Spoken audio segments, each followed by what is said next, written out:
सिंधु संगम माचिस मीडिया में तव्हांजो स्वागत आहे। त अॼु जी इहा ख़बर रायपुर जी आहे। रायपुर जेको शहर छत्तीसगढ़ जी राजधानी आहे, त ख़बर साण ॿुधाए थी कि श्री राम मंडली ऐं श्री राम युवा मंडली द्वारा भॻवान झूलेलाल मंदिर भोईपारा में पूजा आरती अरदास सां गॾु 150 कन्याउनि जे भोजन जो कार्यक्रम अॼु संपन्न कयो वियो। चालीहे महोत्सव समापन जे हिन सुअवसर ते हर साल वांगुरु हिन साल भी श्री झूलेलाल मंदिर भोईपारा में सभिनी खां पहिरियां भॻवान झूलेलाल जी पूजा अर्चना आरती एवं प्रदेश में सुख शांति समृद्धिअ लाइ अरदास माता सावित्री देवी सिंधी टिकाणे जे प्रमुख भाई साहब दयाल सिंह द्वारा मंत्रनि जो उच्चारण करे कई वई।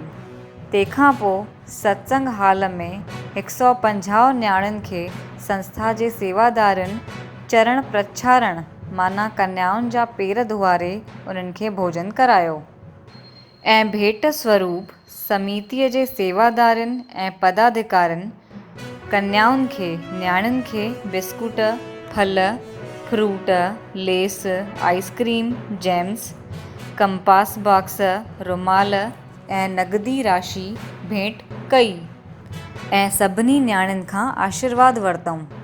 कार्यक्रम जे सहयोगियुनि में प्रमुख रूप सां सर्वश्री प्रेम बिरनानी, त्रिलोक चिमनानी, झामनदास अठवानी, सतरामदास बजाज, मोटूमल आडवाणी, आनंद जुमनानी, होतचंद जुमनानी, अमित वलेचा, राजू बिरनानी, विक्की रूपरेला, झमटमल गोवानी, राकेश छुगानी, मनोज अडवाणी, अजय डोडानी, रॉकी कृष्णानी, गोपी होतवानी, अमर प्रीतवानी, जीतू बिरनानी, दिलीप कृष्णानी, कंपी लालवानी, गणेश पदमवार, गोलू छेतीजा, मोनू डेंबवानी, मनु मलघानी, अजय बिरनानी, साहिल बिरनानी, मनु सचदेव, अभिषेक बिरनानी, जितू ढिगवानी, अमर सचदेव, गोलू डोडानी, दीपेश किशन चावला, बप्पू रामचंदानी, नीरज आहूजा ऐं संस्था जा सभी सदस्यगण ऐं असांजूं मायर भेनर सभिनि ने पंहिंजी तरफ़ां